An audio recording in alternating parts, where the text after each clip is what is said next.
So if you fall asleep at your desk today, like during an afternoon meeting or something, you might face some pretty severe embarrassment, right? Maybe a stern talking to from your boss. Oh, definitely. But if you fall asleep operating heavy machinery, I mean, you are fired before you even fully wake up. Yeah, absolutely. But what happens if you fall asleep in the middle of the day while managing, the world's largest nuclear arsenal? Right, and that is exactly the uncomfortable paradox at the center of the op-ed we are examining today in this deep dive. Mm-hmm. It's a newly published piece, dated today, actually, June 5th, 2026, by Eric Reinhardt, and it's titled "The Mandate for a Presidential Age Limit." Right. He essentially weaves together everyday workplace standards, human biology, and constitutional law to build this really forceful argument for capping the age of the presidency. Yeah, but before we dive into the actual mechanics of his argument, I do need to make something explicitly clear to you, our listener. Good point. This article is intensely critical. I mean, it directly targets President Donald Trump and prominent members of his party, specifically Marco Rubio. Right, it's very direct. Yeah, so because of the politically charged nature of this source material, we are remaining strictly impartial here. Completely. We aren't taking a left-wing or a right-wing stance, and we are not endorsing the viewpoints of the author. Our mission here is purely analytical. We just wanted to unpack Reinhardt's logic, look at his evidence, and help you understand the case he's presenting. Exactly. We're just dissecting the architecture of the argument he built, because Reinhardt is proposing a massive structural change to our government. Yeah. And he builds his case by forcing a collision between, the rules governing the most powerful job on earth and the rules governing your everyday job. Okay, let's unpack this. So the foundation of Reinhardt's argument, it doesn't actually start in the Oval Office. Where does it start? It starts in break rooms, right? Shift floors across the country. He establishes this baseline standard of accountability by looking at the brutal reality of the American workforce. Right, just normal jobs. Yeah, if you are on the clock and you nod off, the consequences are immediate and they're severe. He paints some incredibly vivid pictures here in the text. I mean, imagine a nurse on the night shift, charting medications in a patient's room and slipping into a microsleep. Terrifying. Or an aviation mechanic dozing off in a hangar while a massive commercial jet is hoisted up on jacks right above them. Yeah. The consequences there aren't just a slap on the wrist. You're getting counseled, written up, or, as Reinhardt bluntly puts it, you are shown the door. Shown the door, exactly. And he extends this to federal workers as well. So imagine general schedule or wage grade employees, your standard GS or WG workers, caught sleeping at the console of a federal control room. Oh, they'd be gone. Instantly removed from their post. And the mechanism behind this isn't just about, strict company policy. It's about liability. It's about cognitive failure. Right. When a person falls asleep, their executive function has completely collapsed. Their reaction time is literally zero. Zero, yeah. So in high-stakes environments, that biological failure is grounds for immediate termination. Right, because if you nod off during a Zoom call, it's a faux pas. But if you're that night shift nurse calculating an IV drip, it is a catastrophic liability. Exactly. But I do want to push back on Reinhardt's framing for just a second here. Okay, go ahead. Is it entirely fair to compare the grueling, highly physical 12-hour shift of an aviation mechanic or an ER nurse to the executive function of a presidency? That's a fair question. I mean, those are entirely different categories of exhaustion, right? A president isn't physically turning wrenches all day. Well, that distinction is valid, sure. But the cognitive load of executive decision-making, it carries its own immense physiological toll. Right. Sustained high-level cognitive work depletes glucose in the brain just as surely as physical labor exhausts the muscles. That makes sense. And Reinhardt's rhetorical strategy here is highly intentional. By grounding his argument in the relatable reality of the everyday worker, he completely bypasses all that complex political theory. Oh, I see. He makes it relatable. Yeah, he transforms a really dense constitutional debate into a visceral issue of just basic fairness. He's demanding the reader ask why the person holding the highest office is somehow immune to the most fundamental rule of employment, maintaining consciousness on the job. Wow, yeah.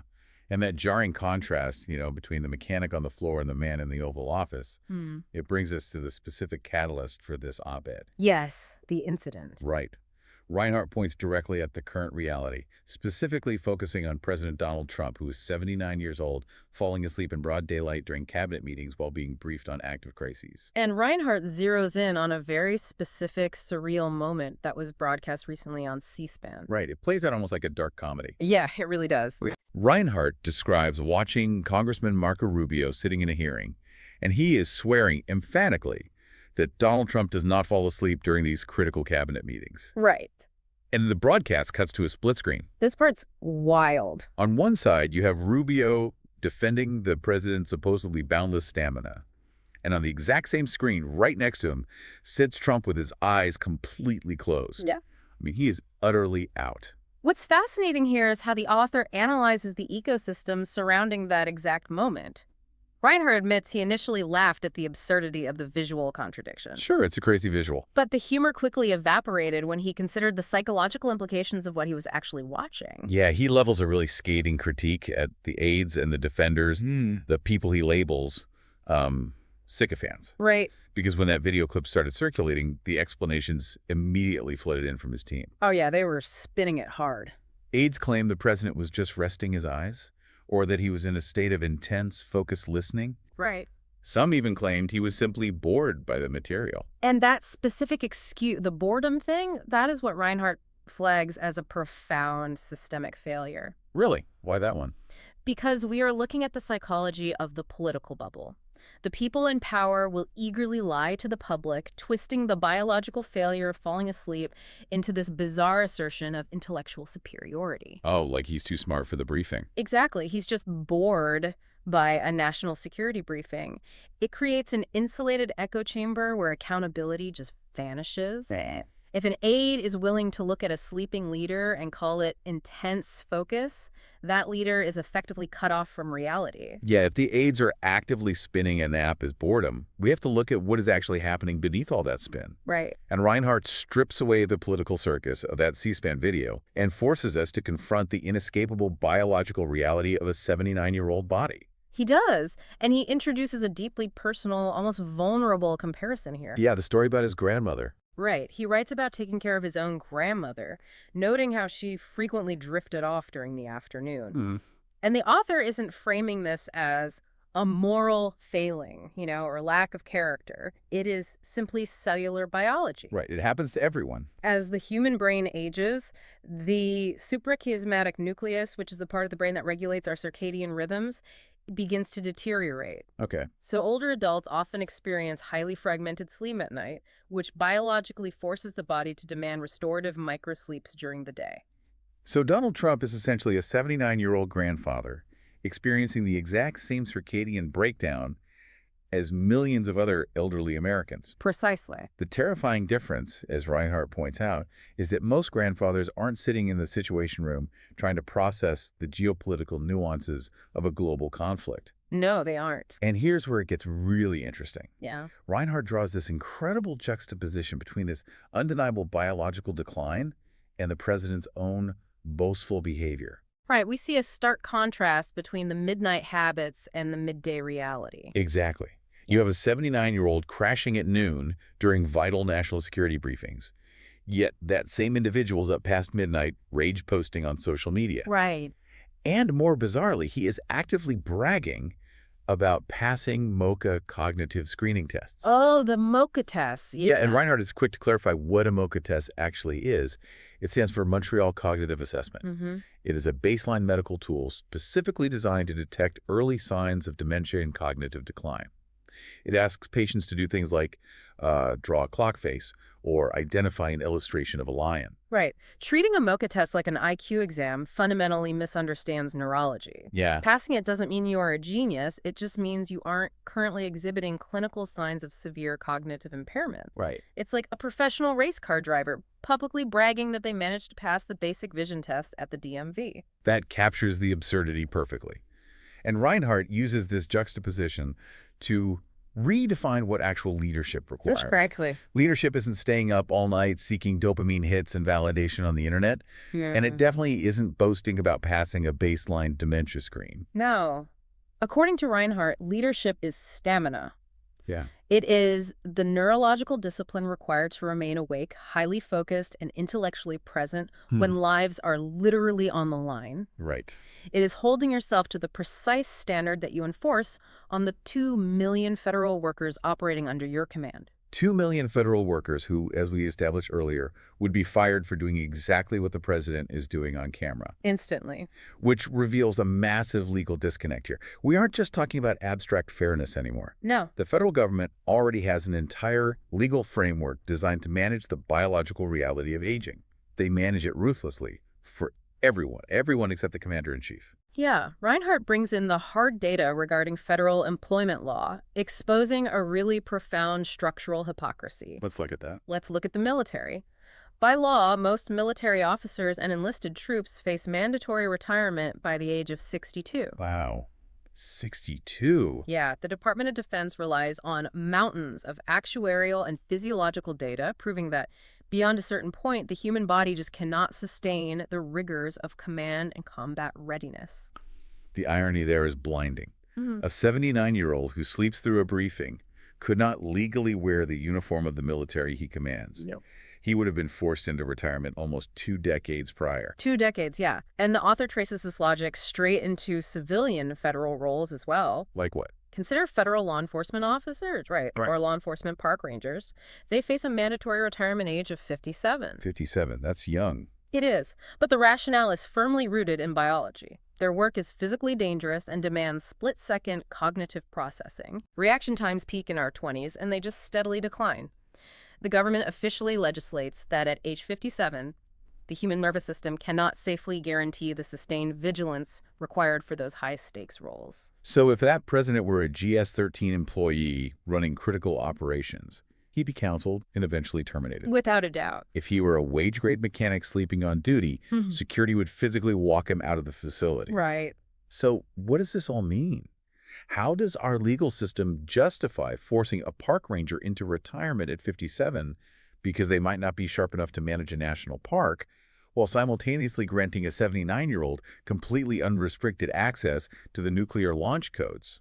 If we connect this to the bigger picture, Reinhardt is calling out a double standard that is basically hardwired into our basic law. Yeah. The entire federal apparatus operates on the scientific consensus that aging degrades performance, especially under extreme stress. The government legally mandates retirement for soldiers, FBI agents, and air traffic controllers, specifically to protect the public from the biological inevitability of cognitive decline. Yeah. Yet the architect, sitting at the absolute apex of that exact same system, operates in a total vacuum of accountability. And since the current rules create this glaring structural hypocrisy, Reinhardt doesn't just suggest, like, a policy tweak. No, he goes much further. Right. He realizes that you cannot fix a foundational flaw with a memo. He argues for altering the ultimate rulebook itself. Yes. He points directly to Article 2 of the United States Constitution, which outlines the eligibility requirements for the presidency. Right, because the Constitution dictates that you must be at least 35 years old to assume the office. Exactly. It establishes a firm floor to ensure a baseline of maturity. But, as Reinhardt highlights, it says absolutely nothing about a ceiling. Nothing at all. There's no language defining how old is simply too old. And that historical omission is exactly why we are watching a man in his late 70s doze through what is arguably the most complex, demanding job on Earth. Yeah. Reinhardt's conclusion is unforgiving. He says if an individual is too biologically exhausted and undisciplined to maintain consciousness during a cabinet meeting, they are fundamentally unfit to pilot a superpower. And that leads to Reinhardt's ultimate mandate. He is calling for a constitutional amendment that legally caps the presidency at the age of 65. 65. Yeah. He frames this as completing an unfinished thought by the Founding Fathers, writing, quote, "If you must be at least 35 to serve, you should not be allowed to serve past 65. Right. But looking at this critically for a second, why exactly 65? I mean, it feels heavily tied to our modern cultural expectation of corporate retirement. It does. By etching such a rigid, arbitrary number into the Constitution, doesn't the author risk prematurely sidelining highly capable leaders who just happen to retain exceptional cognitive elasticity well into their 70s? That is a vital critique of his proposed solution. I mean, biological aging is wildly asymmetric, right? Yeah. One person's cognitive decline at 65 is another person's intellectual prime. Exactly. However, from Reinhardt's perspective, Establishing a firm, unyielding constitutional number is the only mechanism powerful enough to eliminate the subjective excuses. Oh, I see. If you leave fitness up to a subjective medical evaluation, aides will inevitably cover up the decline. They will call a nap boredom. Right, the spin machine. Yes. By demanding a hard constitutional cap at 65, Reinhardt transforms his essay from a simple list of grievances into an activist mandate. Hmm. He is circumventing the sycophants entirely. He ends the piece with a direct call to action, actually. He tells the reader that their job in this democracy is to pick up the phone, call their congressperson, and call their senator. Yeah. He demands this amendment so that future generations do not have to watch men in their late 70s and 80s literally nap through global crises. Reinhardt forces you to confront a deeply uncomfortable reality about power and consequence here. Yeah. If the person who ultimately dictates the rules of your employment, the person who would authorize your termination for sleeping on the job, is snoring through vital security briefings without a shred of consequence, Then the system is broken. exactly. The system is fundamentally broken. And in his view, a double standard of that magnitude can only be rectified through the ultimate force of a constitutional amendment. Wow. It's a remarkable journey we've taken through this op-ed today. It really is. We started with the very relatable anxiety of nodding off at work and facing the wrath of a manager. We explored the stark visual evidence of the C-SPAN broadcast, dissecting the culture of aides who spin biological failure into political theater. We dug into the neurology of aging, contrasting the reality of a tired grandmother with a president bragging about passing basic dementia screenings. Right. We unpacked the massive legal hypocrisy where the military and federal agencies enforce strict retirement ages that the commander-in-chief entirely evades. And it all culminated in Reinhardt's forceful demand for a constitutional age cap of 65. That's the core of it. The central takeaway for you, our listener, is the question of ultimate accountability. Should the person wielding the most immense power on the planet be held to the same basic biological standards of employment as the everyday citizens they govern? And to leave you with a final thought to mull over as you process all of this, consider the historical context of the Constitution that Reinhardt is so desperate to amend. Okay. When the framers set that minimum age of 35 back in 1787, average life expectancy was radically different. Oh, for sure. And the speed of governance was dictated by horseback and sailing ships. Right. Today, a modern president must process instantaneous global crises where the time to respond to a ballistic missile launch is measured in minutes, not months. Yeah. So does setting a maximum age limit protect the machinery of democracy from inevitable neurological decline?